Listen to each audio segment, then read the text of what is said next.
What's up, everybody? Thanks for tuning in to the Crash Bang Boom podcast, episode 290. Today's guest is Georg Edert of Psych stoner proggy band Edert-Elder. Georg and I caught up during some downtime from their most recent tour, opening for none other than Tool, and got to talk about everything from Danny Carrey's drum text to recording the Elder records, music school, the trinity of heavy rock drummers, and much more. So I hope y'all dig it. Today's episode is sponsored by OneUpLoops.com. Drummer Carson Gain and his team spent an incredible amount of time recording over 450,000 shaker, tambourine, and hi-hat loops at every possible tempo in multiple fields with incredible mics and outboard gear for you to pick and choose. It's organized for you to find exactly what you need with just a few clicks, and everything feels and sounds incredible. You can sign up for free to check it out and gain full access to all 450,000 loops starting at just $6 a month. No download limits, whatever you want, whenever you want.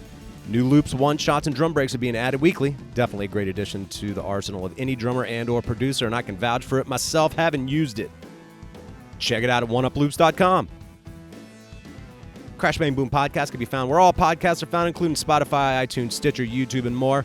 If you like what you hear, please check out any of the previous 280-plus episodes, and you can give me a like and or a subscription or even a positive review, as I would appreciate it. All right, here we go. Georg Edert. Elder. Epic riffs galore. Crash Bang Boom. Crowds go mad with joy. Yes! All right, I'm here with Georg Edert. I'm giving it a shot here with my non-German pronunciation, man. How are you doing? Very good. How are you doing? Pretty good, man. I'm a fan of the band. I'm glad to be catching up with you.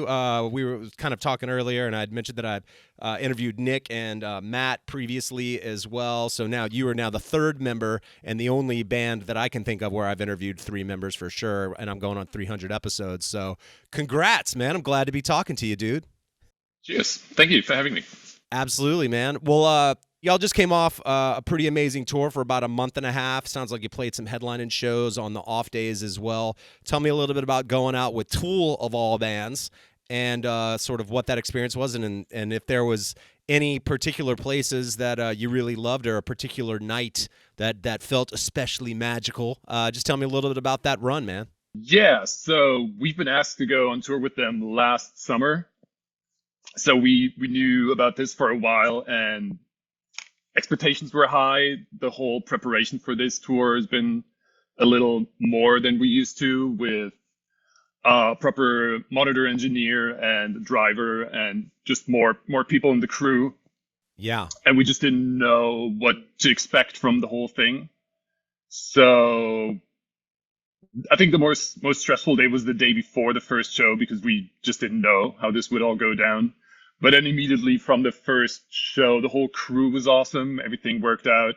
And it just felt like a well-organized festival. Every day you're playing, you get in at the same time. You have catering, you have sound check at the same time. Stage time is the same. So these were definitely the easiest shows I've ever played, because sound also same pretty much every day.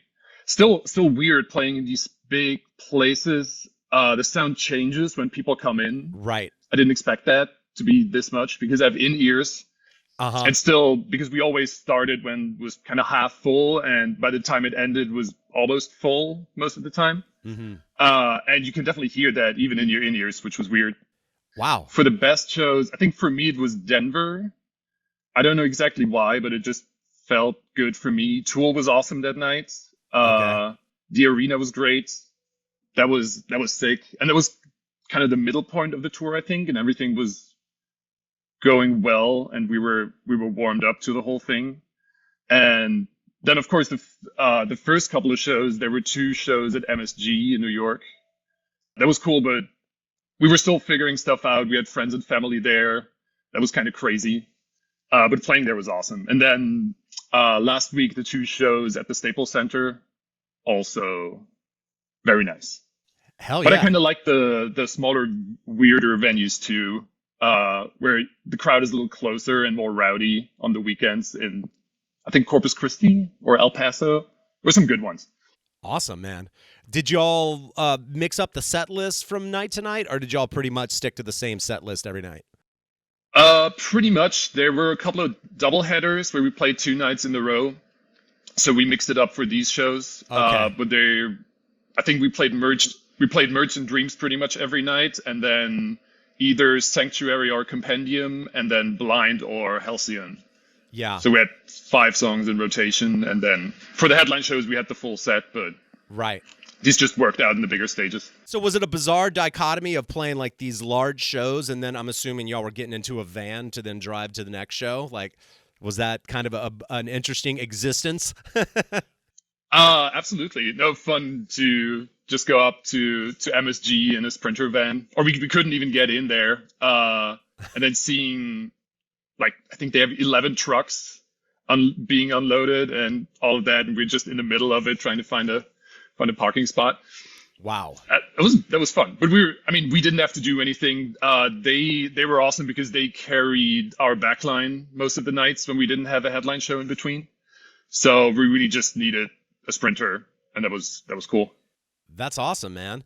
So as far as I know, and I actually missed y'all when y'all came through Atlanta, unfortunately. I was sick the night that y'all came through on your own and played, I believe, at the Earl in Atlanta. Yeah. I was hoping to come to that show. But I believe you joined around the Gold and Silver sessions in 2019. How did you end up joining it? Because when I originally talked to Nick, again, he was still living in Massachusetts, and I know at some point he moved to Germany. So I'm assuming y'all met in Germany. That's the connection? Yeah, exactly. So I played in a support band for Elder back in 2015, I think, in my hometown in Dresden in Germany. Okay. And we just stayed in contact, and then half a year later, both Nick and I moved to Berlin independently and met there again and hung out. And then a couple of years later, Mike, the second guitar player, also moved there, and Elder needed a new drummer, and then here I am. Damn. So y'all are like 3/4, I guess, Germany based now? Yeah, exactly. Jack is still in Massachusetts. Okay. But yeah, it's good to have two home bases for the backline and rehearsal and all of that, which is it's good to have. Nice, man. Where do y'all jam in Germany? Do y'all have like your own, is it just a rehearsal room, or do y'all have like a house? I guess if you're in Berlin, it's not like you're living in the countryside, jamming in a house. So I'm assuming you have a rehearsal space. Yeah, there's a rehearsal space that's shared with other bands, but we're usually, or the most of the time, it's like a week or two before a tour. We meet there and pretty much are in there every day. So we don't need it like every week. So I think there's 3 or 4 other bands in there. Yeah. I'm not sure right now. But that's pretty cool. It's pretty central. Yeah, nobody owns a house there. We're all just in apartments, and then you need a rehearsal room. In 2007, a band that I did a little touring with, we went to Germany, played a few shows. We stayed in Kreuzberg. I know I probably didn't pronounce that with the greatest German pronunciation either. That was good. And I was shocked at how much, and I don't know if this is true or not, but it seems like, or maybe someone told me that they're like, that's one of the biggest Turkish populations outside of Turkey that is in like Kreuzberg. That's why there's so much Turkish food and all that stuff there. Yeah, that's Kreuzberg and Neukölln. That's south of there. So these two are, a lot of Turkish people there. Nice, man. Yeah, we played in Jena, and we played nice. on like the German countryside at this cool festival, and then we played in the Czech Republic. We played in Prague. And that was my first time actually going to Europe, now that I think about it. Oh. I've kind of made jokes about how stoic and dry Germans can be.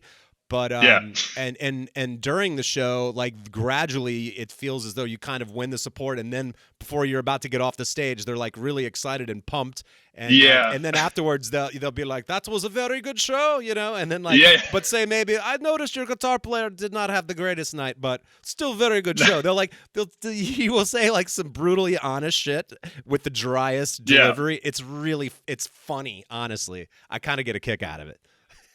Yeah, it's like the further north you go in Germany or in Europe in general, people are more reserved and they don't move as much. Right. But afterwards they tell you it's been the best show ever, but they just stand there for the whole time. I think it's the same in Scandinavia. Like Okay. people just stand there and then you don't really know if they dug it or not. And then you talk to them and they're like, dude, that was so good. Really? Yeah, it's fun. And you have that, like the further,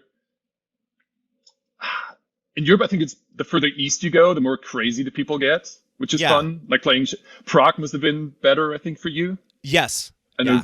Yeah. So the further east you go, the more crazy people get. And that's fun. From an American's perspective, like, and you know, we're no shortage of source of like ridiculous video, but I feel like a lot of that comes from like the state of Florida. A lot of times, it's like, yeah, of course, this happened in fucking Florida. And then when I watch some crazy video in Europe, I'm like, yep, that's Russia. So it's like I feel like Florida and Russia have this strange correlation where they both provide the rest of the world with just preposterously ridiculous videos all the time. So it makes sense, I suppose, that the further east you go, the crazier it gets. It makes sense. Yeah. Yeah, it's cool because we did 2 years ago, the first tour after COVID, we did a run in Eastern Europe, the smaller city, like the Baltic states and all of that. And there aren't just as many big bands coming through. So if there's a small band like us going there, it's a big deal for them. And we had a couple of local support bands who started playing during COVID. So these were their first proper shows. Wow. Like 19, 20-year-olds. And they brought all of their friends, and that was sick. They went crazy. Really? Yeah. Did y'all have fun like hanging out afterwards as well? Like was it cool just I don't know. I know nothing about that part of the world. You know, I only know Western Europe, so it's a totally different thing. Yeah. Yeah, no, it's great because for when Elder is playing in Vilnius, that's like the event of the season and people having a blast. And it was also cool to talk to some younger people because after COVID, where you don't tour, you don't talk to people, you don't get feedback, and then see younger people coming out to the shows, that's really fun. That was the same for me when I started playing in bands. I saw bands live and I was like, yeah, I want to do that too. And being able to do that now, it's really cool. That's awesome. I mean, speaking of which, were there any shows when you were growing up in Germany? It sounds like if you were like outside of Berlin, I'm not too familiar with Dresden. That's 2 hours south. Okay. Were there any shows, whether it was local or touring bands, that you remember seeing at a really young age? Any particular band where you thought, my God, that was fucking amazing, and two, like I really want to do this? Yeah, there were a couple. There was the time when I graduated from high school, like when I was 18, 19. And I started going to shows on my own. I could actually travel to other cities to watch that. Yeah. There's a band called Color Haze. I don't know if you know that band. I don't think so. Psych rock band from Munich. And I didn't know them, and a friend took me to the show, and he was like, "Yeah, come, let's see, go Color Haze." And I'm like, "I don't know them. Who's supporting them?" And he said, "No, nobody's supporting. They play for 3 hours." And I was like, oh God! Of course, they play for 3 hours. And then they actually played for 3 hours, and I think I fell asleep after 2.5 hours somewhere in the corner. But that made a big impact.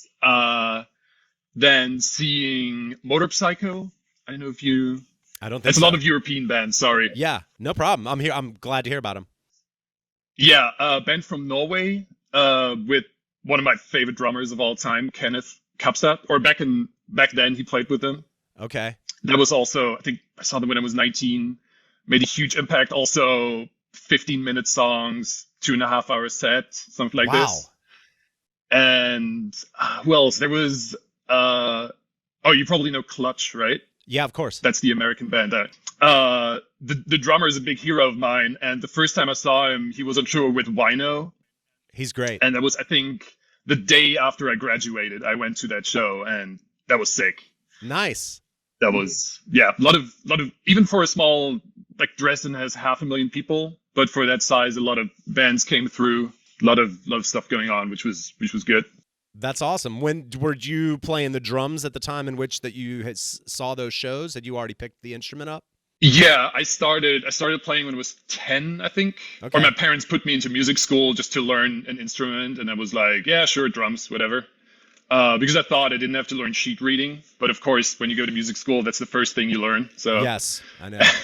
had trouble getting into this, but it was good that I did it. So, and then I think around 14, maybe, when you discover the record collection of your parents and you actually, or see live videos of Led Zeppelin, and then you're like, oh, I'm already doing this. So this is what you can do. Right. Okay, I might actually practice now. So I think from around 15 on, I actually practiced and really got into this. And then, yeah, after leaving high school, that was pretty much the formative period of like wanting to do this properly. Yeah. So yeah, got lucky with that my parents like made the decision early on. Hell yeah, man. When you said you went to music school, did you mean that you just had a music class while going to school, or you went to a school and an additional musical school, or like? Yeah, Germany, or mine was called a conservatory. I think that has a different meaning in English. Yep. But this is basically just a fancy music school where you put your kids and they learn stuff there. So I had that once a week in the afternoon, and my dad drove me there. And yeah, I think my first memories of listening to music was in the car with my dad when he drove me there, and he had a Black Sabbath record. I think it was Paranoid. Wow.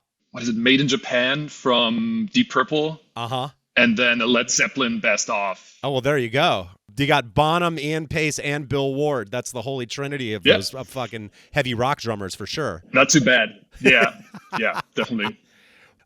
In the music class that you were taking once a week, like you were talking about, were you playing in like concert band, or were you taking like set lessons, so to speak? Yeah, drum set from I think it's called Jazz Rock Pop, and you go through all the styles and you immediately start or at least I immediately started on a drum set. There were other teachers who made you play rudiments and just snare for a year before you got to the drum kit. Yeah. And again, I got lucky with my teacher because he just let me do whatever I wanted. And because I think if I had started just on snare, I wouldn't have lasted very long. Like the first 2 or 3 years, I was a bad student. So if my teacher hadn't been that patient, I also probably would have dropped out. Right. Of course, it's parallel universe we're talking about here, but what would you think you would be doing had you not started to play the drums? Not sure. Always wanted to become an architect. Okay. That was my first idea. I don't know why I didn't pursue that later on. But then when I was done with high school, I didn't have a proper plan, and I wasn't good enough at drums to study jazz or something like that. Uh-huh. So I just went to university for physics and math. But I don't know, over a couple of years, the most important part of that was meeting other people and having time to play shows and rehearse. And then when I made it my job, I just dropped out and didn't finish it. I hear you, man. It's interesting that you mentioned like the whole, Zeppelin, Deep Purple, Black Sabbath thing, and that coupled with what you mentioned earlier about going to these shows where bands would play for 3 hours and this, that, and the other. It's like I've historically have never really been that enamored by bands that play long songs, yet Elder, I think because of just how melodic and interesting it is. I'm also a little bit of a sucker for stoner rock. Which goes back to the whole, Black Sabbath and Deep Purple shit, or just early 70s rock in general, especially that kind of like proto-stoner stuff. But Elder mixes it up so well that it's like really, really one of the only bands that I can think of, certainly that I have on vinyl, that is like a semi-modern band that historically plays these long songs, but they're so interesting and epic to me that like it keeps my ADD brain like interested, which is crazy. It's really the only band that could do it.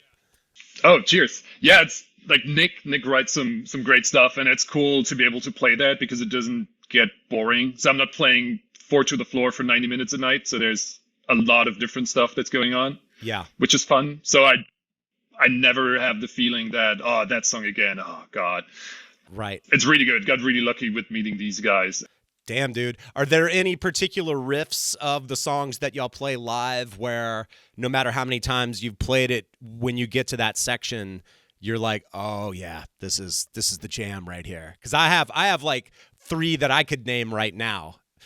Which are those? Off of Innate Passage, the opening song, is it Catastasis? I think something like that, if I pronounce that right.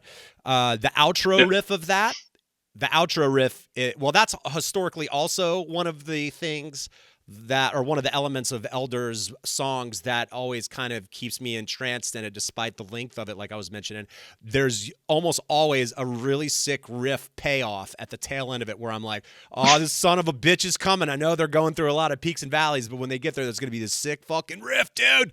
But that last riff out of that first song off of Innate Passage, that one gets me every time for sure. I love it. Cheers. It's kind of the same for me, I think. Like the big dumb riffs are always cool when you have all this proggy stuff, and then you get to the payoff. Yes. So, for example, the last part in Halcyon is always fun, especially live. There's also a part right before the end that's fun. It's always these, like when you get to play straight through, like a 4 to the floor beat or something just very doomy, that is always fun in contrast to the rest of the stuff.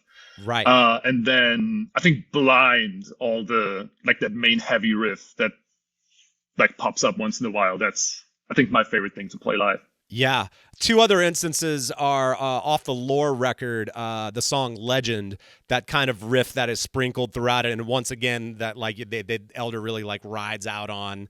That one always gets me. And then I know these are like prior to you recording with them, but off of The Falling Veil, off of Reflections of a Floating World, that outro kind of riff out of the middle breakdown and subsequent solo, that section as well. I'm like, God, it's so good. That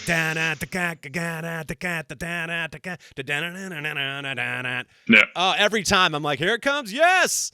And that's again, that's like, it's total Elder specific thing, and I love it. Yeah, cheers. No, it's as I said, it's fun playing that every night. It's like always looking forward to some of those parts, and it's hasn't gotten old yet.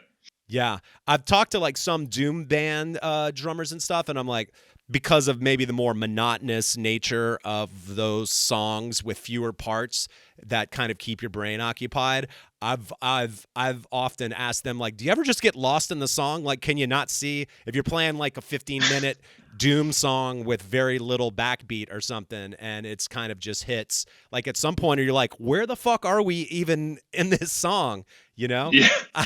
But like, again, Elder doesn't have that, and I love that about the band, man. Yeah, it's still with the older stuff, we usually play one song from Dead Root Stirring. Yep. And these are just in contrast, sometimes more challenging because the parts are so long. Uh-huh. For the newer stuff, it's like a change or a fill every 4 to 8 bars. Right. And then playing Dead Root Stirring, like there's one riff for so long, also sometimes get lost, or it's like, or just grooving, and then there's the transition. Oops. Yeah. But I think that was more of a problem on this tour. We only played Dead Roots like 4 times for the headline shows. Yeah. So and warming up with that, you're playing that, and is it really that long, that part? Like, yeah. Oh, okay. Got to make a note. But yeah.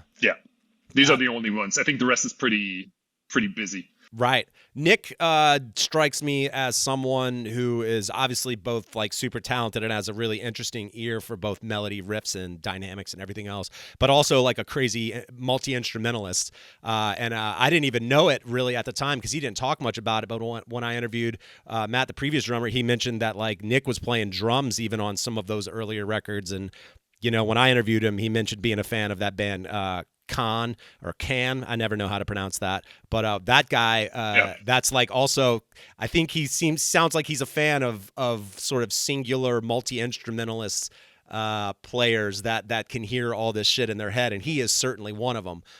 How is it kind of working with him and, you know, writing and just jamming and doing all of that? It's pretty cool because his first instrument was drums, I think. Yeah. And then he switched to guitar. Uh-huh. So when he writes drum parts, like he knows what he wants. So there's a pretty clear vision for it. It's just sometimes funny because we have our instincts are kind of the opposite, where he needs, for example, there's a part with the guitar line that has a couple of like accents, and what I learned in music school was kind of play around that stuff. And then he wants to have this accented, so I'm playing. For example, my instinct would be to play with the bass and then play around the guitar, and then switch it up. And Nick in that part wants the drums to be exactly what the guitars are playing. That's one thing, but it's good to have somebody who writes the songs who knows drums. I think that really helps. So I trust him on that, because before I joined Elder, I think most of my bands were people writing the songs together and jamming in the rehearsal room. And with Elder, Nick comes in with a demo, and then we take it apart and see what we're doing with it. But the structure's already there, and the grooves and the riffs.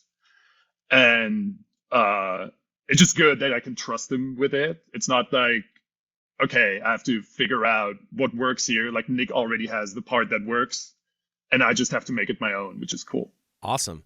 With like drum sound, and I thought on Innate Passage, there was some really good drum sounds on that record.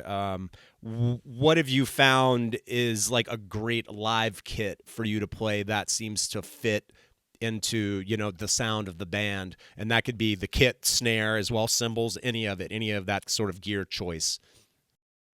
Yeah, that was definitely good that we had so much time with that during COVID. So I don't know, spend a lot of time like thinking about that, just being in the rehearsal room.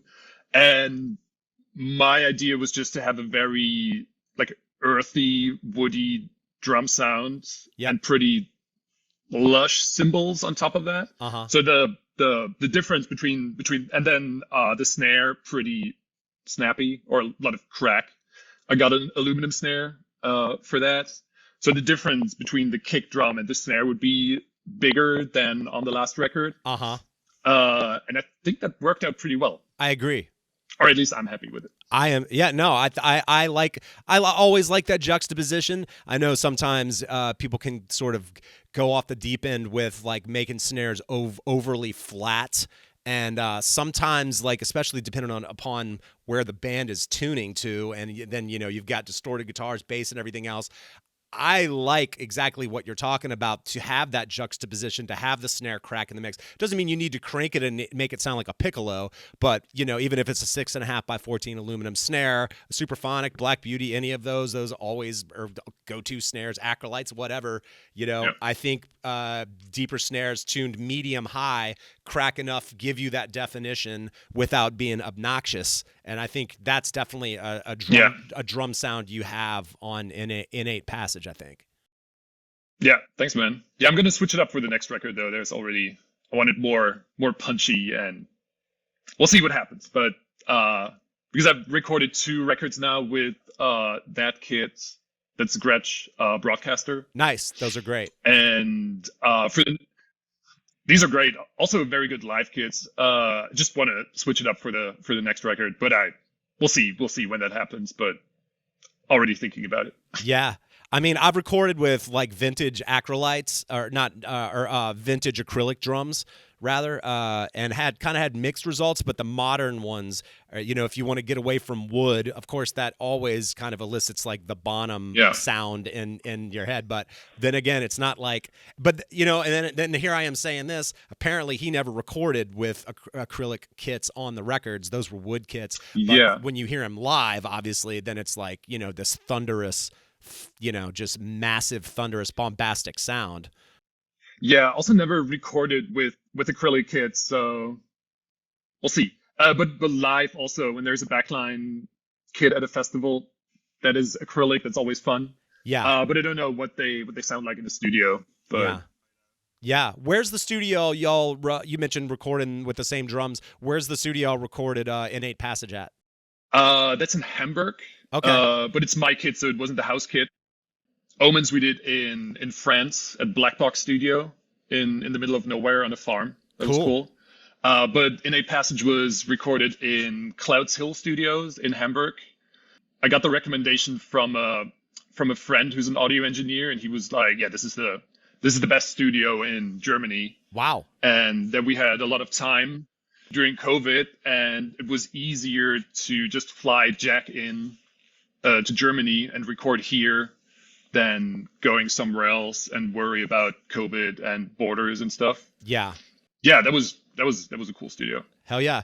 So you mentioned going out into the country at that country studio, and it was like recommended to you as being this great studio. Tell me a little bit more about that experience. I'm always fascinated by it. Like where I live now is kind of out in the country. So in a sense, I have like my little home studio out in the country. And it's I live out here, but especially when I lived in the city and was living in apartments, the idea of going into like getting out of the city and out into the country with a whole band and recording and just separating yourself from the city, like that was always seemed like an amazing thing to do. So I guess tell me a little bit about y'all going out there to that country studio and what that experience was like.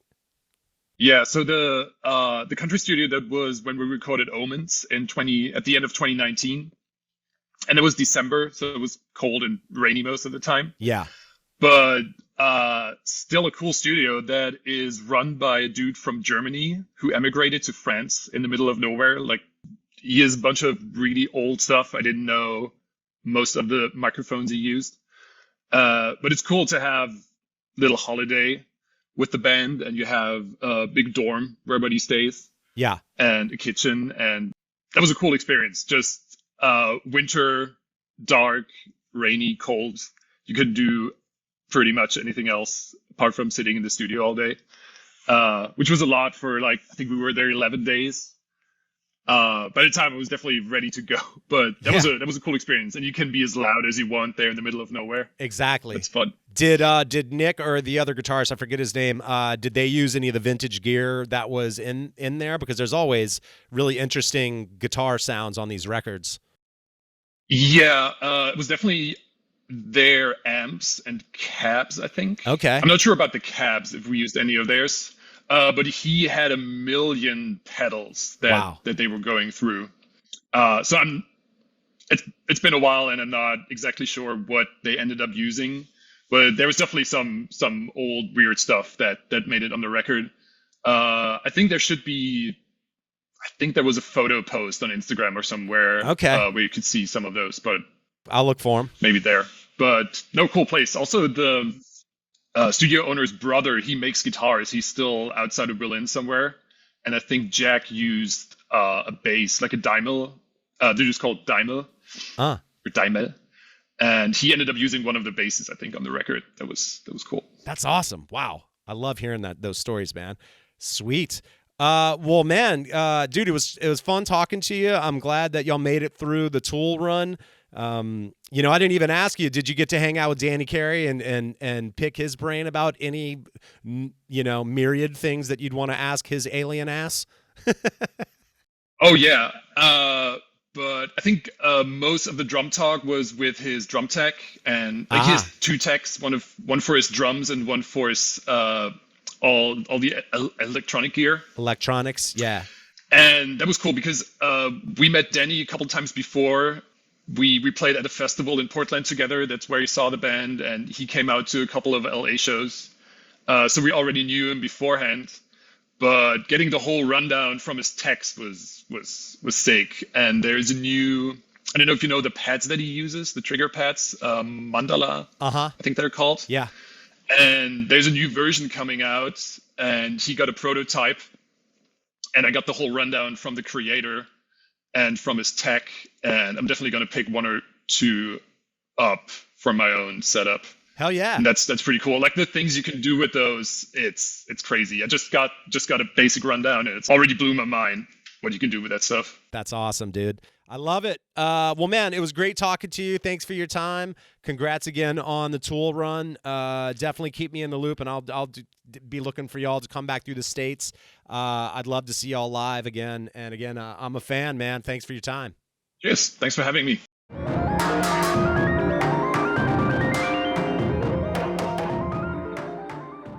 All right, that's another one in the books. Thanks again for tuning in, and thanks to Georg for rapping with me. Hope y'all enjoyed it. Catch y'all around the bend. Crash, bang, boom.